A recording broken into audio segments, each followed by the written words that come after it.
Më kujtohet dita kur zbrita në Shtetet e Bashkuara të Amerikës si ambasadore me një ndjenjë përgjegjësie që më rëndonte mbi supe dhe me një vendim të thjeshtë në mendje. Të takoj sa më shumë njerëz, të flas, të dëgjoj, të krijoj miq për Kosovën. Peizazhi politik në SBA kishte ndryshuar shumë. Kishte shumë kongresmen, senator, zyrtar të lartë që kishin marrë detyra të reja dhe shumë prej tyre nuk kishin lidhje të drejt për drejt historike, politike apo emocionale me Kosovën.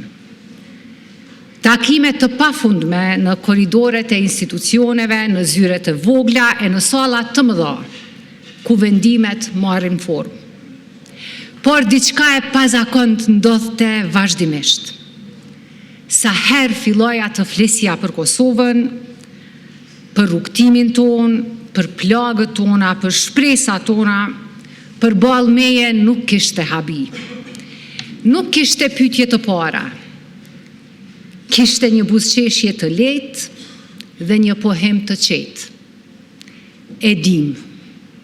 Dhe pastaj thuaj se si një refren që përsëritej në çdo cep të Washingtonit. Na ka treguar Eliot Engel. Në fillim mund të duket rasti, pastaj një rasti që përsëritet shpesh, e më pas e kupton.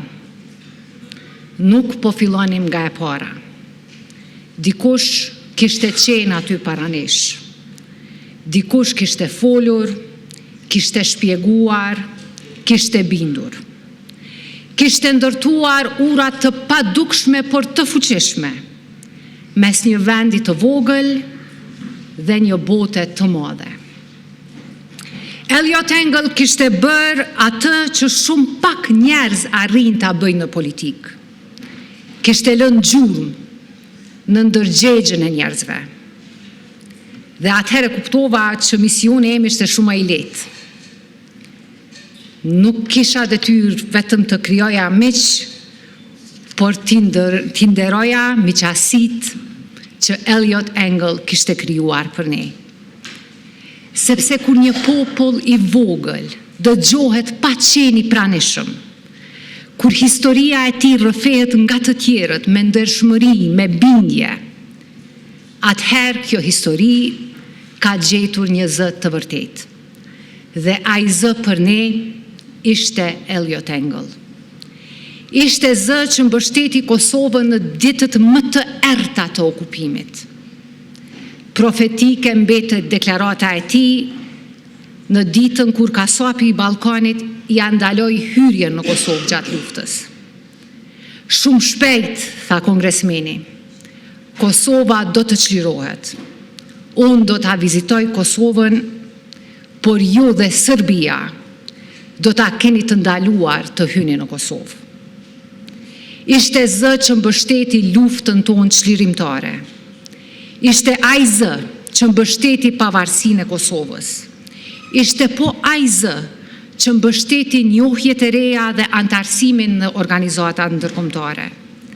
Ishte po ai zë që mbështeti projektet tona madhore, përfshirë edhe rrugën e Kombit. Ishte po ai zë që mbështeti themelimin e ushtrisë së Kosovës. Ishte po ai zë pa të cilin nuk do të kishim marrëveshje me MCC-n. Në çdo projekt madhor, në çdo sukses të Kosovës, gjurmët e tij janë të mëdha dhe të pashlyeshme. Të nderuar të pranishëm, dua të shpreh mirënjohjen time të thellë edhe për komunitetin shqiptaro-amerikan, i cili Kosovës ja ndërtoi dhe forcoi këtë miqësi. Pa ta, kjo rrugë do të ishte shumë e vështirë.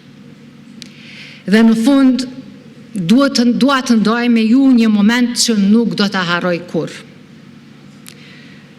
Kur me Majlindën fituam medaljen tonë të parë olimpike, i pari që më uroi ishte kongresmeni Engel.